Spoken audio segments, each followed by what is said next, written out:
পরগনার মথুরাপুর বাবলি বাজার এই মুহূর্তে রাজনৈতিক উন্মাদনায় একেবারে সরগরম, কারণ বেলা 2:30 নাগাদ অমিত শাহ এখানে পৌঁছানোর কথা।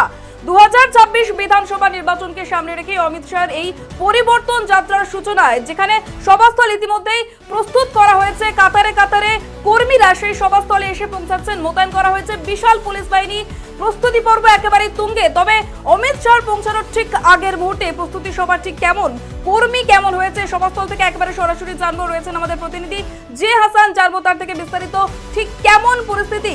জে হাসান, তুমি ঠিক কি দেখতে পাচ্ছ, বিস্তারিত আমাদেরকে জানাও। জে হাসান, মথুরাপুর লোকসভা কেন্দ্রের রায়দিঘি বিধানসভায় আসছেন কেন্দ্রীয় মন্ত্রী অমিত শাহ, এবং সেই জন্য এই যে মাঠ, এই মাঠে কিন্তু আর কিছুক্ষণ পরে তিনি জনসভা করবেন। এবং তার আগে এখানে যে নিরাপত্তা ব্যবস্থা, অবশ্যই আমি সেই নিরাপত্তা ব্যবস্থাটা খতিয়ে দেখাবো।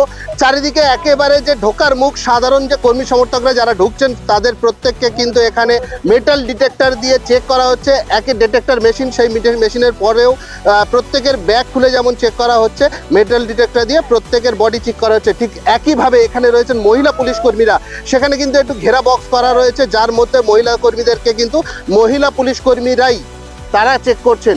এবং প্রচুর পরিমাণে পুলিশ যেমন মোতায়েন করা হয়েছে, আধা সামরিক বাহিনীও মোতায়েন করা হয়েছে। একেবারে মঞ্চের থেকে খানিকটা দূরে সেখানেই কিন্তু হেলিপ্যাড তৈরি করা হয়েছে, এবং সেই হেলিপ্যাডে নামবেন অমিত শাহ এবং তারপরে সেখান থেকে গাড়ি করে সোজা আসবেন এই মঞ্চে। এবং আমি একবার দেখাতে বলবো যে এখানে এখনও কিন্তু সেই মহড়া চলছে, কিভাবে কে কার পজিশন নেবে, কত পরিমাণ পুলিশ আছে, সিভিক ভলেন্টিয়ার থেকে আরম্ভ করে আধা সামরিক বাহিনী, মহিলা পুলিশ কর্মী, র্যাপিড অ্যাকশন ফোর্স সবই কিন্তু এখানে রয়েছেন। কারণ কেন্দ্রীয় মন্ত্রী আসছেন বলে কথা, সেই জন্য কিন্তু নিরাপত্তা ব্যবস্থা যথেষ্ট পরিমাণে জোরদার করা হয়েছে এবং আঁটোসাঁটো করা হয়েছে, যাতে এখান থেকে কোনো মাছি মশাও না গলতে পারে, সেই ব্যবস্থাই করা হয়েছে প্রশাসনের পক্ষ থেকে।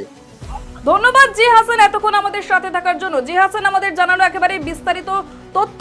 আপনারা দেখতে পাচ্ছেন বিভিন্ন জায়গা থেকে মানুষ কিন্তু সরাসরি আসছেন, বহু দূর দূরান্ত থেকে মানুষ আসছেন এই সভাস্থলে অমিত শাহকে দেখার জন্য। সত্যি কি পরিবর্তন হতে চলেছে, একেবারে আরো আপডেট দেব, সরাসরি চোখ রাখুন ডিএন নিউজ বাংলায়।